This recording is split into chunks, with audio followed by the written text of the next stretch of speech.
The Zephyrian fleet had conquered 17 star systems without breaking formation. Their crystalline warships gleamed like deadly jewels against the void, each one a masterpiece of calculated destruction. Admiral Krixtal stood on the bridge of his flagship, his 4 eyes scanning the tactical display with satisfaction. The humans of Sol 3 would fall just like all the others. Another primitive species clinging to a single world, he mused to his subordinates. Their crude metal vessels won't last 5 minutes against our plasma arrays. The Zephyrians had studied human military doctrine for months. They understood the concept of naval warfare, the careful positioning of fleets, the measured exchange of fire at respectful distances. War, as civilized species knew it, was an elegant dance of strategy and superior technology. Then the USS Defiance dropped out of hyperspace. The human battleship was a monster of reinforced titanium and fury, bristling with weapons that had no business existing on a single vessel. Its hull bore the scars of a dozen conflicts, painted with kill marks that made even veteran Zephyrian warriors pause. But it wasn't the ship that made Admiral Krixtal's blood run cold. It was what the humans did next. Instead of maintaining a respectful distance and opening negotiations, the Defiance accelerated directly toward the Zephyrian formation. "Impossible," Krixtal hissed. "They're charging straight at us. Don't they understand tactical positioning?" Captain Marcus Rodriguez stood on the Defiance's bridge, his weathered face set in grim determination. The ship's AI, callsign Phoenix, had already calculated their odds of survival. They weren't good. But Rodriguez had learned something during the Centauri rebellion that the aliens clearly hadn't. Sometimes you don't fight to win. Sometimes you fight to make the other guy regret starting the fight in the first place. "All hands, battle stations," Rodriguez announced over the comm, remember. "We're not just representing Earth today. We're representing every world these crystal heads have burned. Make it count."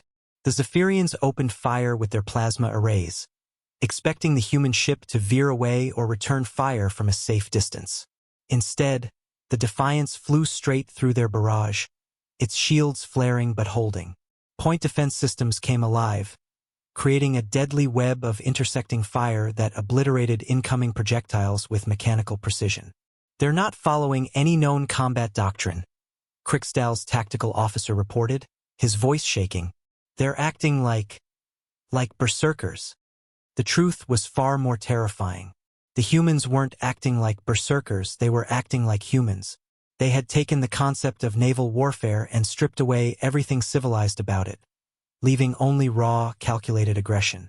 The Defiance reached optimal firing range and unleashed hell. Magnetic accelerator cannons hurled depleted uranium slugs at relativistic speeds. Torpedo bays vomited swarms of self-guided munitions. Energy weapons that should have been mounted on space stations blazed from hidden ports along the ship's hull. But the real horror wasn't the firepower, it was the coordination. Every system worked in perfect harmony, as if the ship itself was alive and hungry for destruction. The human crew moved with practiced efficiency, their voices calm over the comm channels as they called out targeting solutions and damage reports. "Direct hit on their flagship's port array," reported Lieutenant Johnson from the weapons station. "Their shields are fluctuating." "Good," Rodriguez replied. "Phoenix, bring us around for another pass. Time to show them what a real warship looks like." Admiral Krixtal watched in growing terror as his formation began to crumble.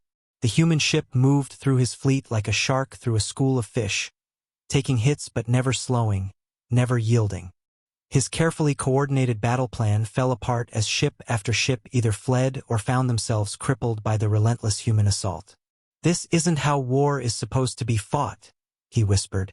As the Defiance carved through the last of his escort vessels, Krixtal finally understood the difference between his species and humanity. The Zephyrians had learned to fight, but humans had learned to win.